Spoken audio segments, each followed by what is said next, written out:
우리가 방금 부른 찬송이죠. 내주는 강한 성이요. 이 찬송은 1940년 부활절 예배에 부활절 주일에 평양 산정현 교회에서는 이런 장대원 교회에서 개척 분리한 교회입니다.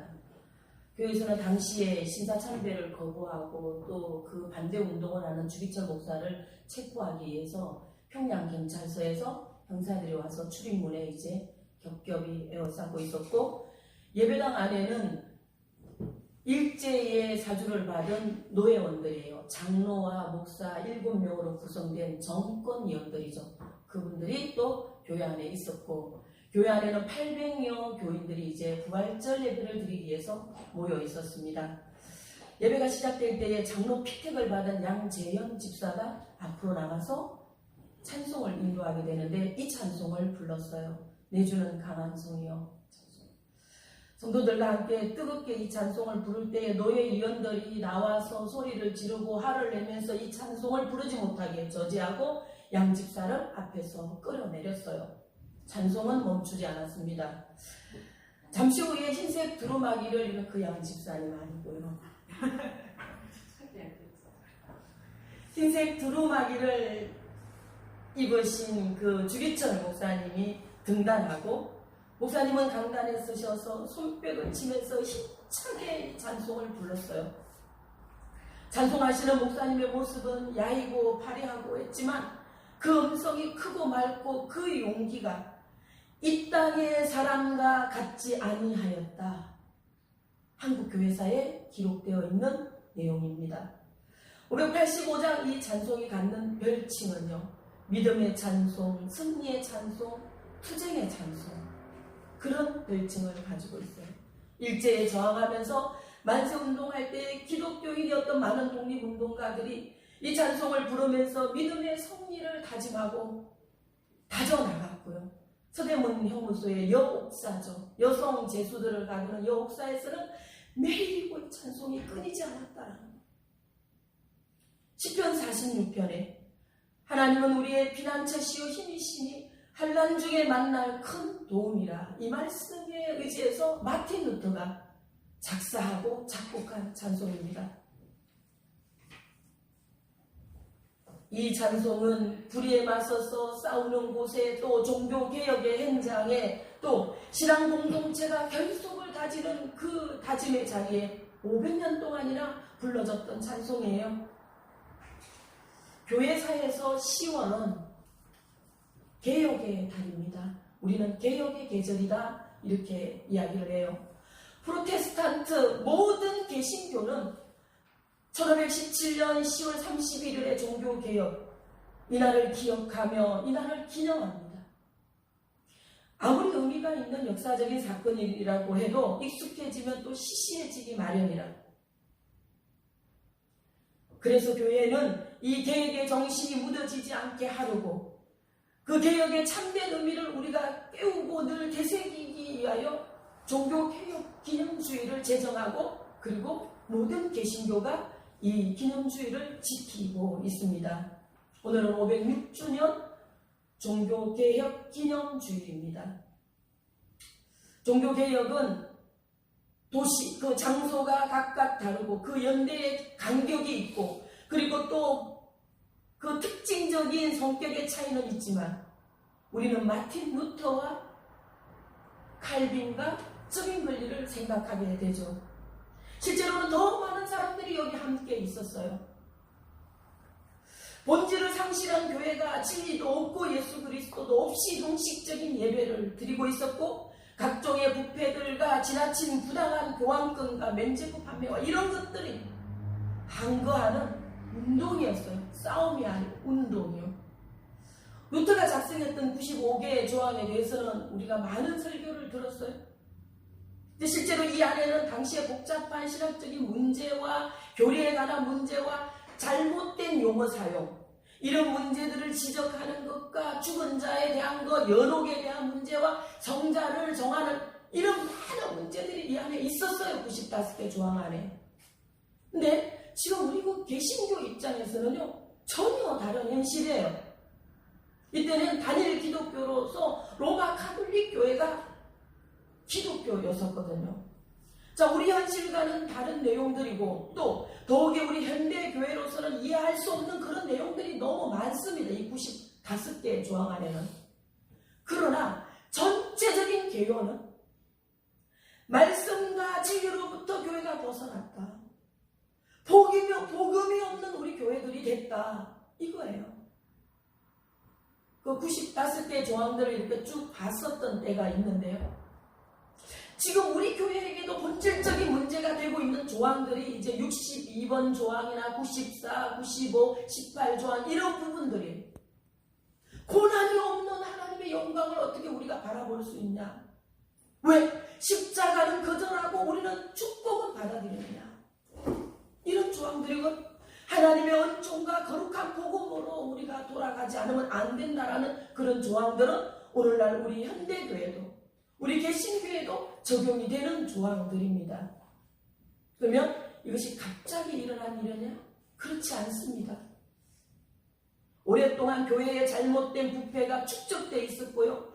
진리가 아닌 진리를 추구하고 있었어요. 그래서 기독교 모든 교회가 다시 복음으로, 자, 여기서 매우 중요한 건요, 차츰차츰 우리가 개선하고 고쳐나가자, 우리가 변화되자가 아니에요. 종교개혁은요 완전히 턴하는 거야. 그래서 아주 본태써야 원천으로 근원으로 돌아가자, 고치자, 변화되자, 수정하자가 아니야. 우린 다 틀렸어. 원천으로 돌아가자. 하나님께서 우리에게 주신 말씀 그 근원으로 돌아가자. 이게 종교개혁입니다. 마틴 루터는 신학자였고 로마 교회 사제였습니다. 그때는 우리가 단일 기독교라고 그러죠. 이 사람은 온순한 성격에다가 말수도 적었어요. 자신 있었던 글들을 보면요, 나는 참 걱정이 왜 이렇게 많은지 이런 글이 있거든요. 그래서 나는 밤새워 기도할 때가 많았다. 걱정이 많았어. 하나님께 올려드렸던 거죠. 투쟁을 생각하거나 계획을 단행할 만한 그런 성품이 아니었다. 우리 그렇죠. 위인이 못 된다. 이렇게 말하잖아요. 그리고 함께 이 일을 조력해 줄 만한 한마디로 백그라운드도 없는 사람이었어요. 루터는 예수 그리스도의 진리를 벗어난 교회의 모습, 우리 예배의 모습 이런 걸 보면서 신학자의 양심으로, 목회자의 양심으로 이걸 지적했던 거예요. 이 95개 조항의 의미가 그런 것입니다. 우리가 이 조항, 이것으로 돌아가지 않으면 안 되었기 때문에 그랬어요. 자, 이렇게 95개의 그 반박문을 자기 자신이 근무하는 독일의 비텐베르크 대학, 그 대학 내에 있는 교회의 벽에다가 붙였어요. 말씀과 진리로 돌아가자. 루터는 이제 이 일로 교황에게 여러 번 소환이 됩니다. 그리고 성직에 박탈되고 교황청으로부터 파면을 받았어요. 많은 에피소드가 이 종교개혁에 있는데요. 일화 중에 1521년 보름서 회의 때요, 루터에게 출석 명령이 떨어졌어요. 이 보름서 회의라고 하는 것은 교회, 기독교 국회 같은 겁니다. 여기서 종교재판이 일어나고 뭐 예배법 같은 거 이런 것들이 제정이 되고, 근데 우리 총회라고 할까? 근데 우리 총회보다 훨씬 더 무거워요. 이 보름서라고 하는. 친구들이 가지 말라고 말렸어요. 언제 느낌이 좋지 않다. 가면 못 올 것 같아. 가지 말라고 말렸지만 루터는 이런 말을 합니다. 보름서 지붕에 있는 기앗장, 그 숫자만큼이나 많은 마귀들이 자리 잡고 있다고 해도 나는 보름서로 간다. 가서 나는 진리를 증거하고 오리라. 아니야 다를까 교황이 루터에게 개혁 내용 그 95개 다 철회하라고 명령했어요. 루터는 당연히 거절했고요. 루터는 20년 동안 숨어서 이 종교개혁 활동을 합니다. 당시에 교황이 직접 쓴 친서로 루터의 책 그거 읽거나 가지고 있어도 이단이야. 루터를 보살펴 주거나 루터를 숨겨주는 사람도 이단이다. 루터는 그 당시 흑사병이 있을 때 자신의 몸을 숨기고 끊임없이 글을 썼고 종교개혁을 부르짖고 외쳤어요. 진리로 돌아가자. 후에 이제 그는 체포가 되고 이단으로 정죄돼서 화형당하게 되죠. 종교개혁이라는 것은요, 이 사람들이요, 그들 이 중심 인물들의 이 루터나 깔뱅의 이들의 생애를 말하는 게 아니에요. 이들의 영웅담과 이들의 희생과 순교를 말하는 것이 아니에요. 종교개혁이란 교회의 신앙의 유일한 권위가 하나님의 말씀이다. 진리 대신 예수 그리스도시다. 그 예수님께로 돌아가자. 이 외침, 이 운동이에요. 중세 16세기에 있었던 이 종교개혁은 우리 교회사, 우리의 교회사와 또 우리 교회의 역사뿐만 아니라 그걸 넘어서서 유럽의 역사고 세계의 역사에게 종교개혁이 중세사회에 많은 변화를 가져오게 하고 그 교차로에서 근대사회를 재촉하는 데 영향력을 끼쳤다라는 것입니다. 개혁이라고 하는 말은 참 위대한 용어죠. 그러나 시대의 중역을 그스리는 불편한 일이에요. 그럼에도 수많은 종교개혁자들은 그들은 자신의 목숨으로 이것을 쟁취하고 그리고 그 진리의 유산을 우리에게, 오늘 우리 모든 교회들에게 넘겨주었다라는 점에서 너무도 감사한 일이고 또 너무 위대한 일이다라고 하는 거예요. 우리가 이걸 기념하는 겁니다. 자, 여기까지가 우리가 잘 알고 있는 마틴 루터의 종교개혁. 제가 좀 짧게 이렇게 정리를 했습니다. 우리는 이 설교를 해마다 들었고 오늘도 우리 모든 세계의 교회와 우리 한국교회는 이 말씀을 선포할 겁니다. 그런데 교회의 역사에서 종교개혁이다라고 할 때는 넓은 의미로서 두 개의 종교개혁이 있습니다. 루터가 개혁의 깃발을 높이 들었지만은 이 자체가 갑자기 일어난 건 아니다라는 거죠. 어디에선가 종교개혁은 준비되고 있었다. 그래서 저는 그동안 우리가 잘 나눠보지 못했던 아주 낯선 이 부분에 대해서 좀 다른 접근으로 이 종교개혁에 대한 이야기를 여러분들과 한번 이야기해 보려고 합니다. 하나님께서 주시는 또 은혜와 음성, 또 새로운 그런 도전을 기대하면서요. 루터의 종교개혁 있기 전 100년 전입니다. 1415년이에요. 개혁전 개혁이다 라고 부르는데요. 얀 후스와 그의 서성 존 위클리프, 이들의 종교개혁입니다. 루터의 종교개혁은 여기서부터 출발했다라는 것인데요. 당시의 교회는 1400 몇 년이죠. 그러니까 100년 전이니까 교회는 이미 교회가 정치와 유착이 되어 있었어요. 굉장히 복잡한 구조로 글을 띄고 있었습니다. 자, 정치니까 황제죠. 교회는 교황이죠. 이 둘이 서로 힘겨루기를 하는 거예요. 그래서 정치에 따라서 우리 둘이 편이 되기도 하고 때로는 굴욕적인 관계가 되기도 하는, 누가 한 사람이 황제가 교황 앞에서 무릎을 꿇거나 교황이 황제 앞에서 무릎을 꿇거나. 그래서 교황은 교권의 힘을 키우기 위해서 황제를 누려야 하니까 교회를 확장합니다. 그래서 성직을 판매했어요. 돈은 아주 많은데 성직자가 아니야.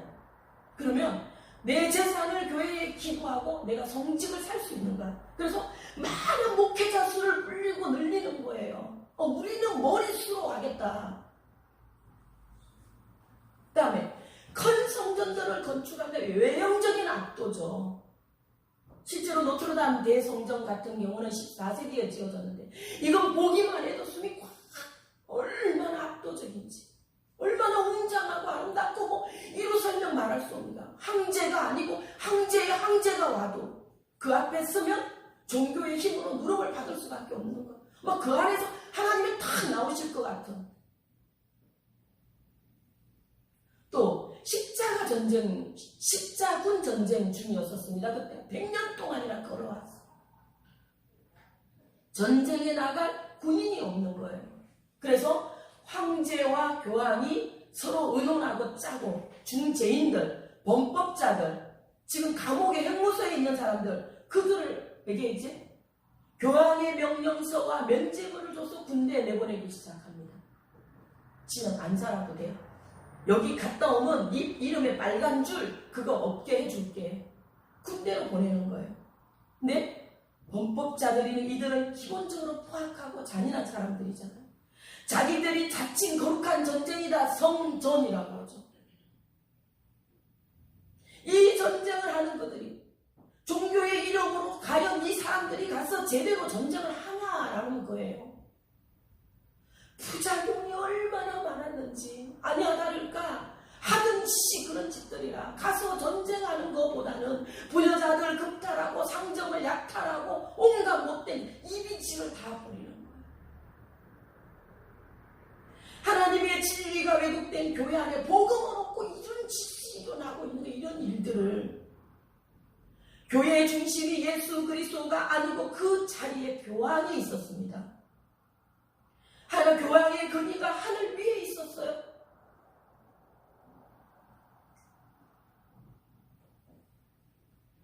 이 말씀을 준비하면서 몇 번이나 썼다가 지웠다가 썼다가 하이트로 지웠다가 이 말을 하는 것이 참 떨리고 발칙한 표현인데요. 얼마나 교활한 장사꾼인들인지 몰라. 교회를 돈벌이 수단으로 사용했어.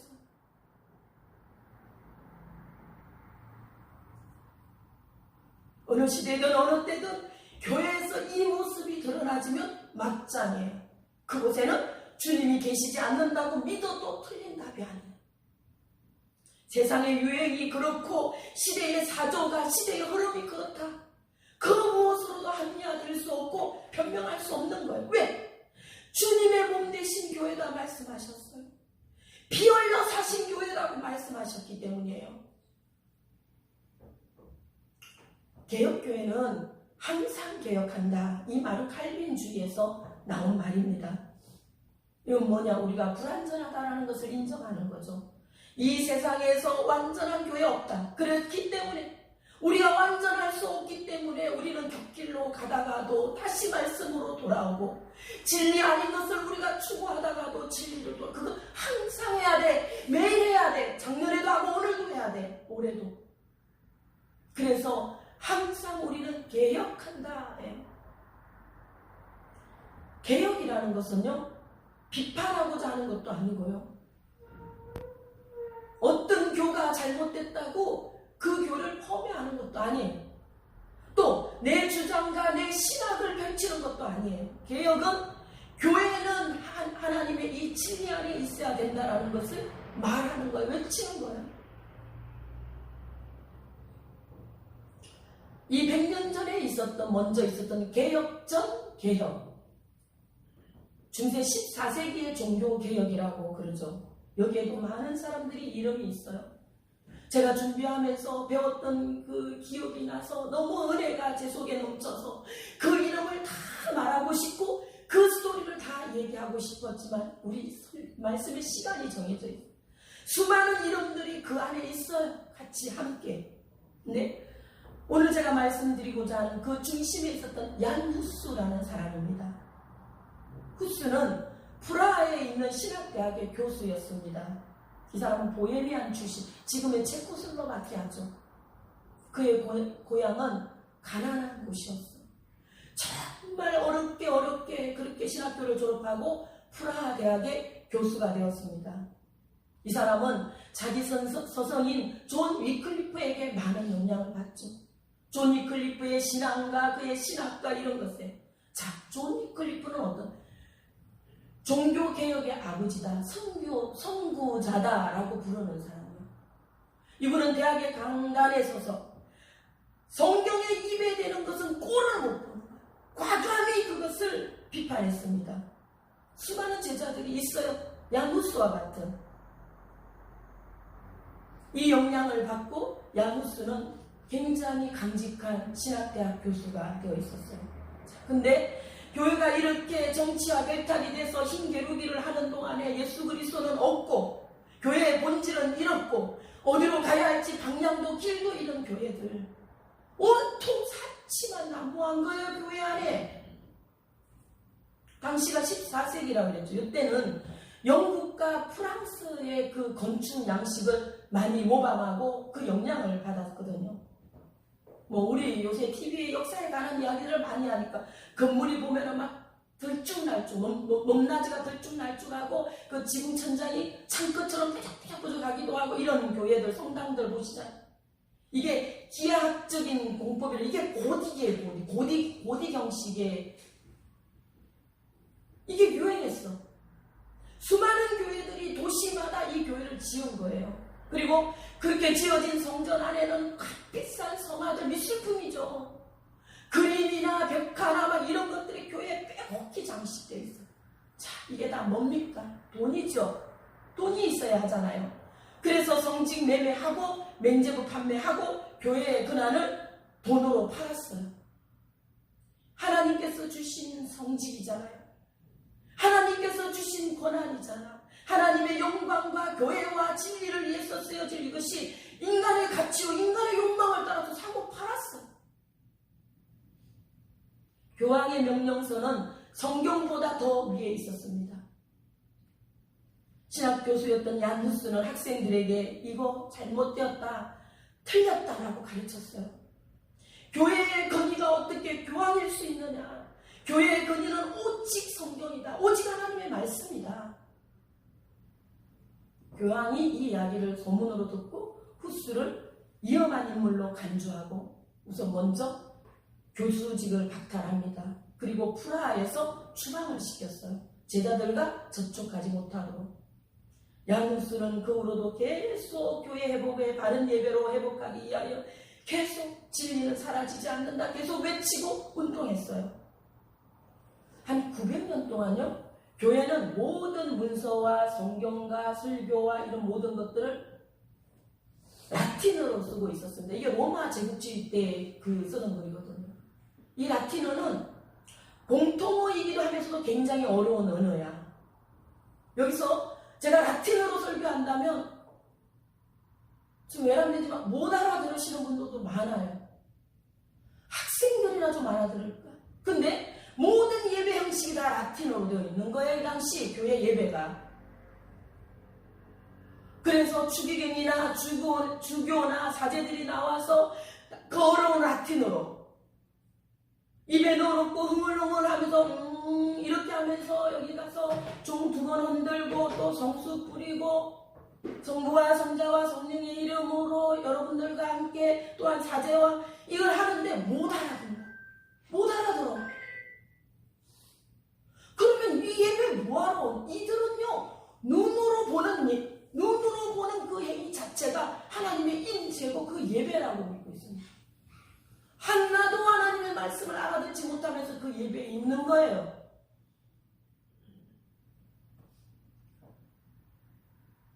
후스는 나가서 자기 모국어인 체코어로 설교하기 시작했어요.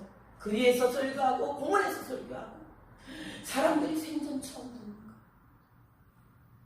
이 말씀을 들으면서 얼마나 군중들이 은혜가 넘치는지, 이것이 하나님의 말씀이었다고.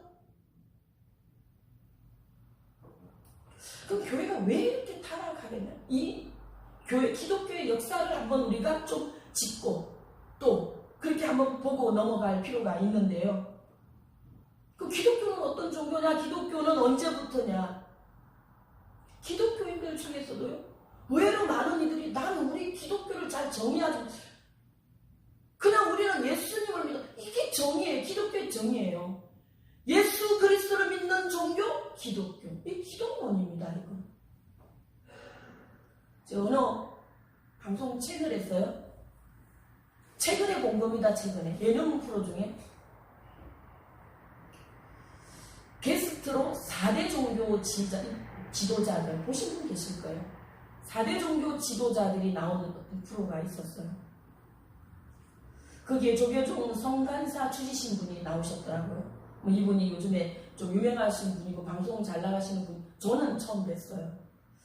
이런 말을 했어요. 종교라는 말이 일본에서 번역이 돼서 불교에서 이 단어를 제일 먼저 이걸 받아들였다, 사용했다 그러셔요. 종교할 때 이 종자가 한문으로 마루종자예요. 꼭대기를 얘기하는 종자. 높다 이런 뜻인데요. 이 단어를 최초로 사용하는 불교는 여기에 여기에 우리의 가르침이 가장 높은 가르침이다. 최고의 높은 가르침이다 라는 뜻으로 이 종교를 자기들의 고유명사로 썼다라는 거예요. 제가 그 종교를 모르지만요, 이분이 얘기하는 이 설명하는 이 얘기는 제가 알아들었어요. 우리 기독교의 종교죠. 그러나 우리는 다른 차원이에요. 세계가 다릅니다. 우리는 가르침과 높고 낮음을 사람이 정량할 수 없는 하나님이 권한되시는 종교, 이게 우리 기독교예요. 이 기독교의 어원은요, 크리스토스라고 하는 말에서, 헬라어죠. 여기 그리스도라는 말이에요. 여기에서 비롯된 거예요. 그러면 그리스도는 누구인가? 하나님이셔. 하나님으로부터. 그럼 하나님은 누구신가? 하나님은 영원이요. 하나님은 영원부터 영원까지. 하나님은 무한하신 분, 하나님의 시간은 인간이 정량할 수 없는, 하나님은 무한대.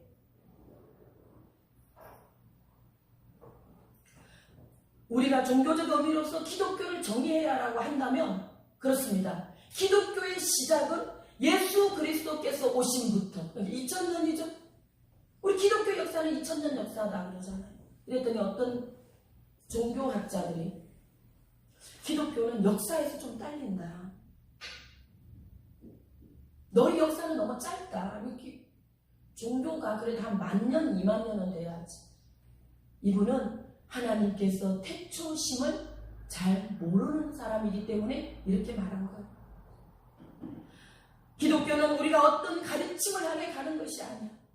하나님께서 우리에게 오신 종교, 하나님의 아들을 통하여 아들의 이름으로 우리에게 영원한 생명을 선물로 주신 종교, 은총의 종교, 구원의 종교가 기독교다. 자, 다시 이제 말씀드렸던 앞으로 본론으로 또 가서 볼게요. 그러면 예수 그리스도의 시작, 이것이 기독교예요. 이 1세기에 시작된 기독교. 우리 기독교는 로마를 비롯해서 유럽과 소아시아로 막 교회들이 확장해 갔습니다. 로마 제국주의가 세상을 지배할 때요, 온 유럽에까지 다 지배받을 때, 당시의 기독교가 로마로부터 많은 그런 박해를 받게 되죠. 250년간. 기독교인들 죽이고, 성직자들 처형하고, 불태워 죽이고, 짐승에게 던져서 찢어 죽이고, 수백 년을 이렇게 해도 사라지지 않는 게 기독교예요. 왜? 하나님의 진리가 그 신앙을 날로 담대하게 해서 교회는 더 뻗어나가는 거예요. 하나님께서 예수 그리스도를 통해 이 땅에 세우셨기 때문에 그렇습니다. 종교개혁이 되기 전까지 1500년의 기독교 역사에 교회는 이렇게 이제 성장해 오고 있었는데요.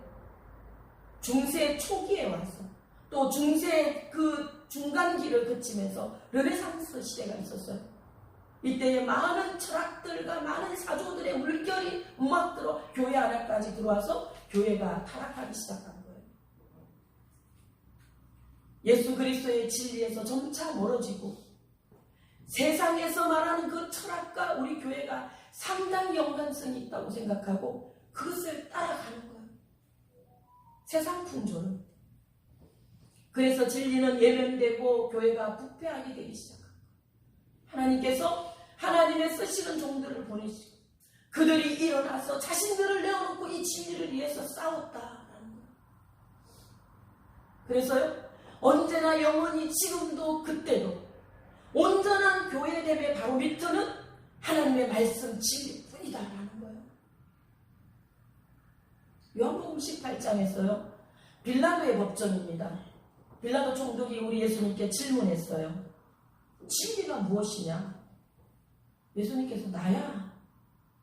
빌라도가 너무 놀래가지고 예수님이 그러시 37절에 자기가 세상에 온 것은 진리에 대해서 전가하기 위함인데 진리에 속한 자만이 내 음성을 듣는다.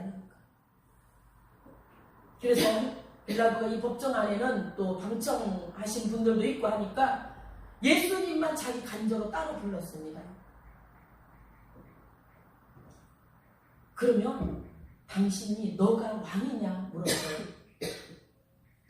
그랬더니 예수님께서 되물으시면서 이거 너의 생각이냐, 너의 생각에서 나온 말이냐, 아니면 사람들이 나를 그리 말하느냐라고 물으시면서 말씀하시기로, 내 나라는 이 세상에 속한 것이 아니다. 빌라도가 머리가 막 복잡해진 거야. 그러면 왕이 아닌가요? 또 물었어요. 내가 왕이야. 여기까지 대화했어요. 빌라도가 더 묻지 못했다라고 기록하고 있어요. 자, 그리고 법정에 나와서 빌라도는 이렇게 공포합니다. 나는 이 사람에게 아무 죄도 찾지 못했어. 나 너무 더럽고 찝찝해. 이 일에서 손 뗄래. 이 재판에서. 이거 말한 거예요. 하나님의 진리는 여러분 그림자가 아니야. 하나님의 진리는 실체예요. 진리 대신 예수 그리스도가 그 위에 교회가 선다. 그래서 얀누스가 있는 이 14세기 종교개혁 이때도요,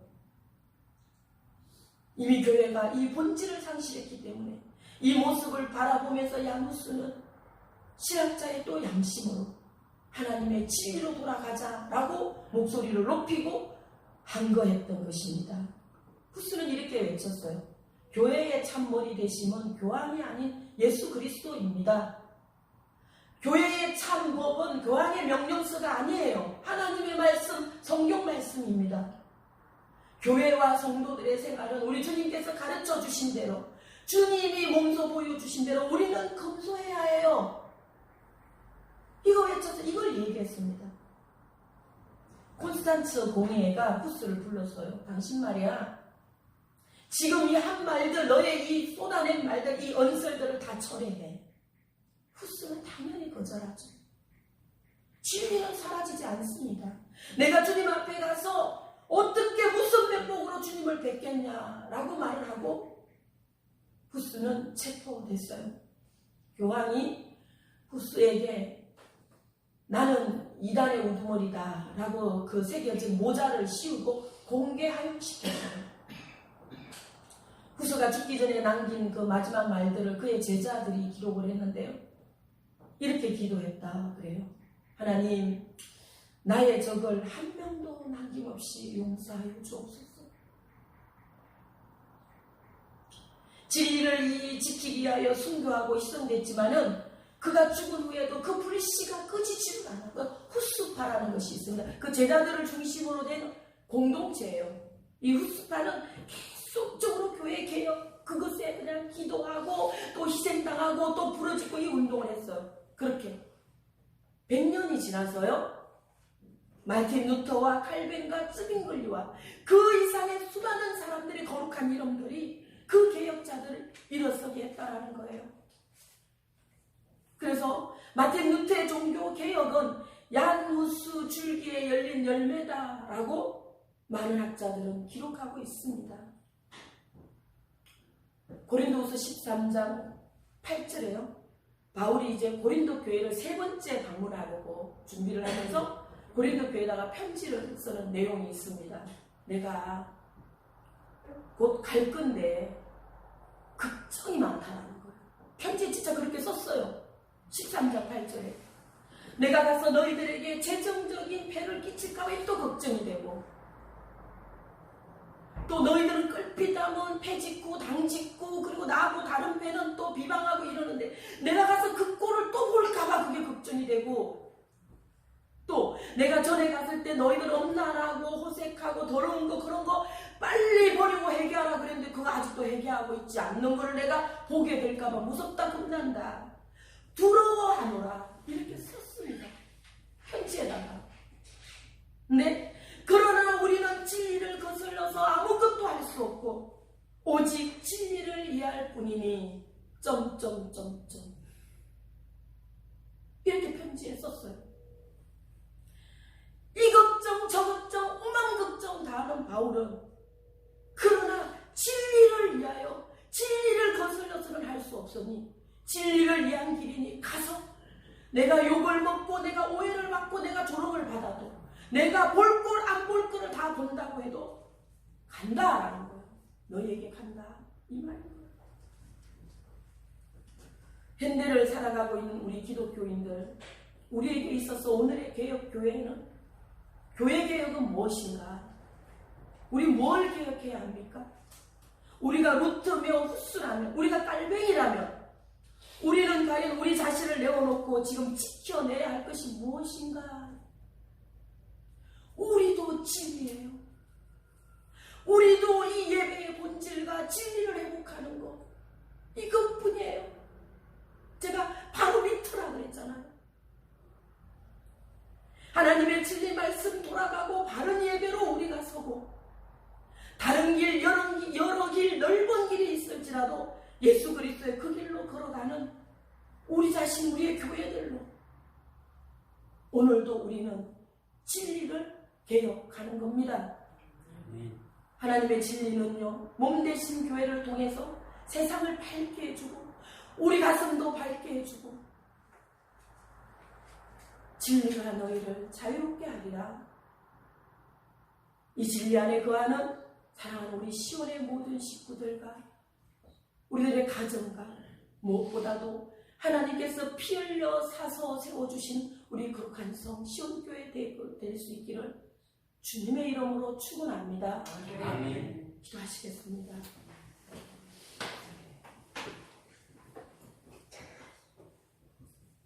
은혜와 진리,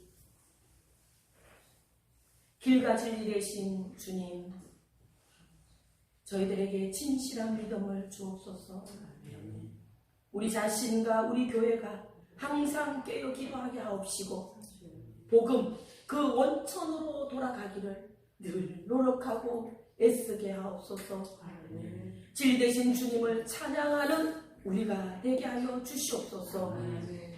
오늘도 이 진리 안에서 우리를 자유하게 하시는 우리 구주 예수 그리스도의 이름으로 기도합니다. 아멘.